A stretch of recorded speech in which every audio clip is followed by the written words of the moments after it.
लीजिए, अब शादी इस तरीके से नहीं होगी, ऐसे तुम्हारी पुत्री काऊ के गले में माला नहीं डालेगी।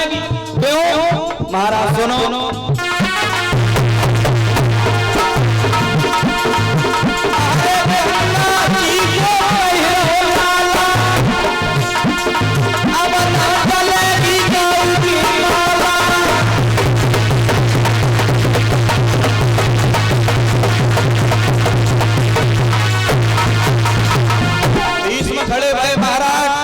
ऐसे शादी नहीं होगी, अब काऊ गले माला नहीं डलेगी। तो अब माला डलेगी जितने राजा जब सभा में बैठे तुम्हारे स्वयंवर में, जे हमसे युद्ध करे और जो युद्ध में जीत जाएगा उसी के साथ में गंधारण की शादी हो, विवाह हो जाएगा। भीष्म बोले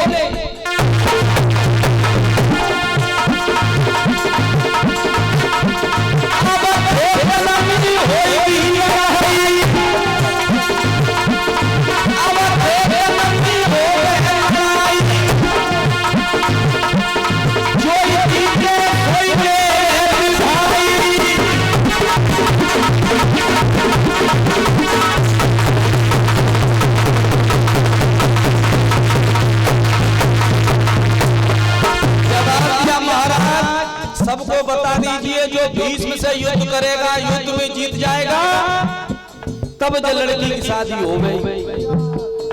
और जैसे ये शब्द सुने महाराज, जवाब दिया ऐसे शादी नहीं हो गई, शादी होगी जो हमसे युद्ध करेगा।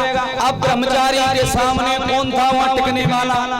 युद्ध करने को कोई तैयारी नहीं होगा।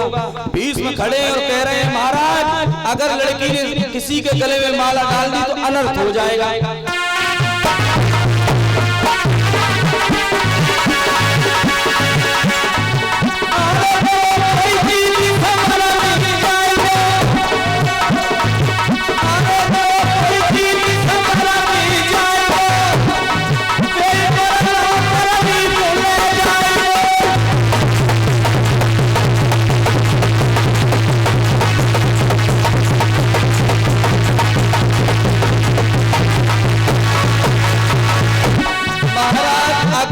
से भी गलती भाई तो फिर यहाँ पे बहुत गलत हो जाएगा। इसलिए आप ये कह दीजिए कि भीष्म से युद्ध करे बारी बारी से, और जो युद्ध में जीत जाए वो गांधारण को अपने साथ ले जाए, वो युद्ध में नहीं जीतेगा तो फिर महाराज समझ लीजिए इस तरीके से शादी हो सकती है।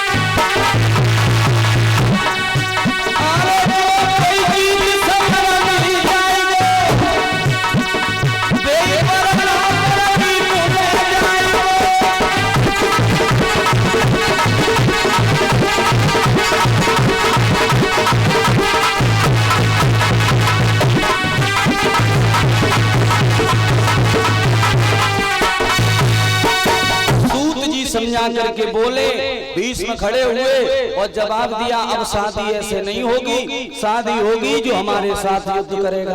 ब्रह्मचारी के सामने कौन था युद्ध करने वाला? कोई खड़ा नहीं हुआ। तो आज भीष्म ने गंधारण की कलाई पकड़ी और आगे ले जाकर के जहां धृतराष्ट्र बैठे उनके गले में वरमाला डलवाई दी और जबरदस्ती गंधारण के साथ शादी करवाएगी और लौट करके वहां से हस्तिनापुर के लिए चले गए। गंधारण की जबरदस्ती शादी भई महाराज। तो गंधारण ने ये वचन लिया कि हम अपनी आंखों से इनका मुख भी नहीं देखेंगे। उसी दिन से गंधारण ने अपने आंखों पर पट्टी बांध ली।